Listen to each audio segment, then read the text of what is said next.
Hi, Gary here. You know, in 18th century France, there was a movement by the physiocrats, and they believed that land is the source of all wealth. Now, they were in direct opposition to this new thing called the Industrial Revolution. So there was a lot of fear about products and what they would provide. Just so today we have that same issue many times around technology. I remember October 1987 on Black Monday when the market crashed.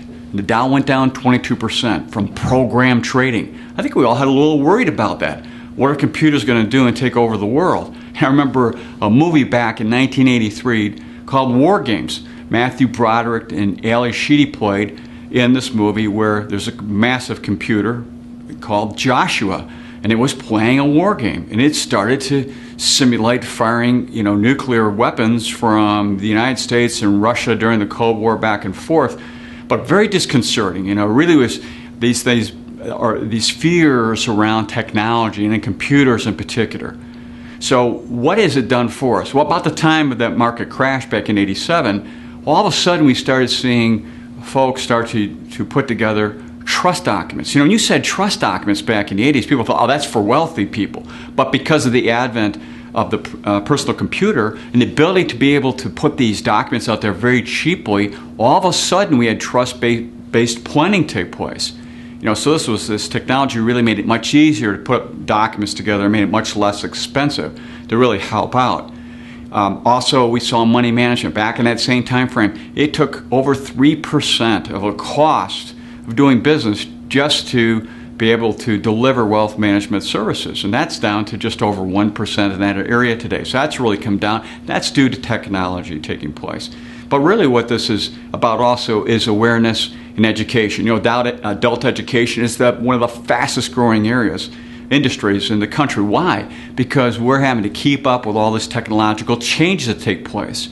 Think about what the microchip has done with a thing to our industries and our lives is creative destruction. Everything is changing. It's moving much more rapidly. But it's brought about a lot of good as well as a lot of confusion. I think of today, we're able to do a one-page statement on clients that have many, many, many accounts to see things very simply. Also, we have a one-page overview of everything on somebody's whole estate. Called the mind map. These things have now graphics and color and make the complex very simple. Graphically and with pictures and colors, make it simple to understand investments, make it a little easier to do all of that. And that's something that technology has brought on. But at the same time, with the smartphones and social media and what's going on with thousands of channels and different ways and Netflix and so forth to receive information, it's made it a little more confusing.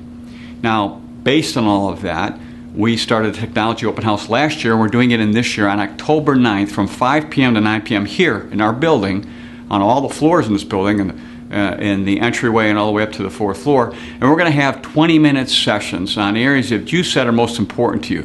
And these areas happen to be, number one, using technology to connect family and finances, how to protect yourself from identity theft, looking at technology to help you to become healthier. Bring in your iPad, your iPhone, so we can give you some tricks and so forth, help you use those devices much better. Live demo on video conferencing. Social media made simple. Also accessing the websites for the various custodians and more than that. And there'll be 20-minute sessions. They'll be posted on different floors, but please come by during that time frame. It will really help to make your life a little simpler in this area and really have technology work for you to make things just a lot clearer and simpler. So until next time, enjoy.